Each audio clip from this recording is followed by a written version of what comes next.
Soat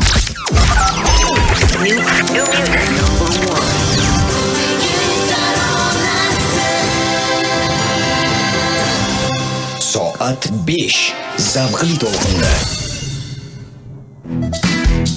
FM 101 O'zbekim taronasi radiosida noodatiy xabarlar. Assalomu alaykum. Studiyada men oddiy oltin ovoz sohibi Ziyod Hakimov va bugun dasturimizda Gollivud yulduzi Hugh Grant va uning oilasini London aeroportida ushlab qolishdi.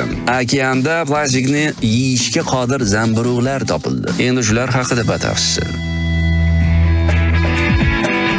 Gollivud aktyori Hugh Grant o'zining ijtimoiy tarmoqdagi sahifasida sharmandali va haqoratomuz deb ta'riflagan voqea tafsilotlari bilan bo'lishdi. Hodisa Londonning Heathrow aeroportida sodir bo'ldi. U yerda 63 yoshli aktyor rafiqasi Anna va 5 nafar farzandi bilan safardan qaytayotgan edi. Hujjatlarni tekshirish jarayonida migratsiya xizmati xodimlari uni qo'shimcha tekshiruv uchun to'xtatishdi. Aeroport xodimi Grantning farzandlari sobiq turmush o'rtog'idan ekani va ularning o'gay onasi bilan birga xorijga chiqishini shubhali hisoblab, unga bir nechta savollar berdi. Hozirgina Heathrowdan rafiqam va bolalarim bilan keldik. Hammamizning pasportimizda familiyamiz bir xil Grant deb yozilgan. Migratsiya xodimi bolalarim bilan suhbatlashgach, ularga shivirlab, "Bular haqiqatan sizlarning onangiz va otangizmi?" deb so'radi.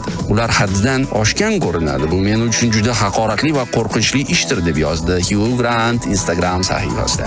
Ammo qayd etish joizki, migratsiya xodimi o'z vakolatlari doirasida harakat qilgan va qonunchilikka xilof hech qanday ish qilmagan. Amaldagi qoidalarga ko'ra, agar bola va yetmagan bo'lsa va u bilan safarda bo'lgan kattalar uning ota-onasi emasligi yoki familiyasi boshqacha ekanligi aniqlansa, xodimlar bu kabi savollarni berishga haqlidir. Bu chora bolalarni o'g'irlash yoki noqonuniy tarzda chet elga olib chiqilishining oldini olish maqsadida qo'llaniladi axir.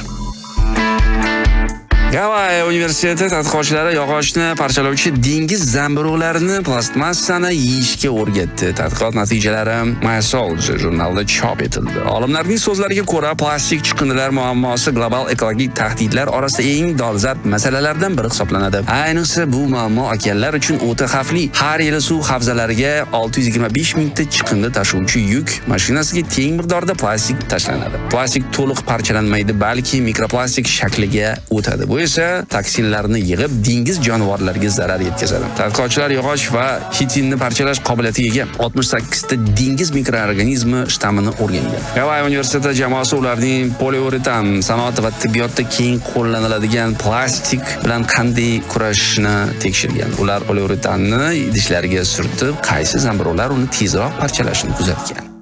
Ana shunaqa gaplar men sizga aytsam. E'tiboringiz uchun rahmat. Hozircha xayr do'stlar.